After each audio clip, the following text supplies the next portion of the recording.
Benvinguts, siau, avui que celebrem una festa grossa perquè la Biblioteca Miquel Àngel Riera celebra, ha celebrat i seguirà celebrant el 25è aniversari de la mort de Miquel Àngel Riera, que li dona nom, i avui hem convidat de manera especial l'esposa de Miquel Àngel Riera, que és Roser Vallès, també en representació de la família sencera, la seva filla, Maria del Mar Riera, que juntament amb el director de l'Institut, Antoni Lleà, i amb la cap d'estudi, Nabel Martí, i la resta de professors i professores de l'Institut, i també especialment els jurats d'aquests premis literaris, ens hem reunit per donar els premis literaris dels guanyadors d'enguany.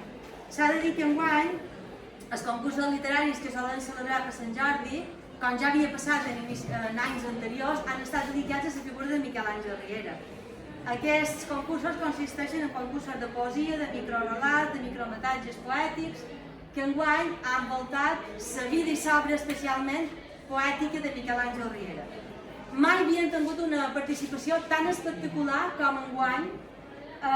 S'han presentat 115 microrelats, 47 poemes, 19 micrometratges i més d'un centenar de fotografies poètiques, i per això volem agrair a tot el nostre alumnat, als professors i professores que han exercit també com a jurat la feinada que els ha duit aquesta participació massiva i tan agradable en aquest premi.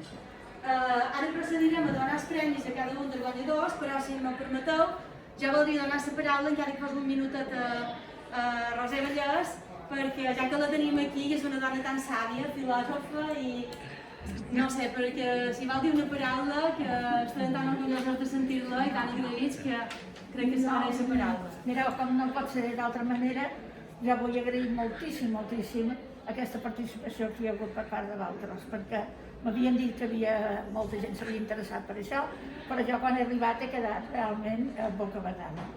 I sobretot, el que se refereix a la part de Miquel Àngel, la satisfacció molt grossa, perquè m'imagino que ell, mireu, un escriptor i sobretot un poeta, quan escriu sempre cerca no només treure unes coses que pensa i que la gent el conegui, sinó que això d'aquesta famosa immortalitat que ningú la té i tothom la voldria. I ell deia, el que te recordi pot ser una manera de viure un poc. I tenia molta raó, perquè a mi me passa que cada vegada, com ara avui, que vinc aquí i materialitzes el pensament amb la paraula de Miquel Àngel, sí que realment és com si tornés un poc. I això a mi me fa molt i molt satisfeta.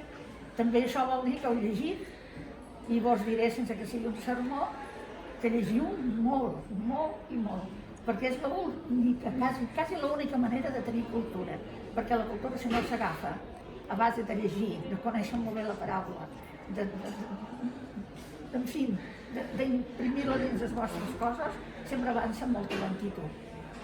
Que aquest començament, els que s'hi han dedicat fa poc a llegir, no ho deixin, i els que no mai que segueixin endavant, perquè trobareu en els llibres moltes respostes, molts aclariments, els coneixereu a vosaltres, coneixereu els altres, i això sempre produeix una gran satisfacció.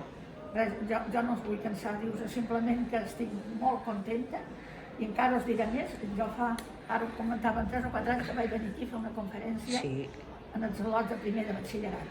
I bueno, és molt bé. Però després, per part meva, van començar a comparèixer molts. I a mi això me va fer tan contenta a mirar llibres, que n'hi ha molts, a fer preguntes, a interessar-se.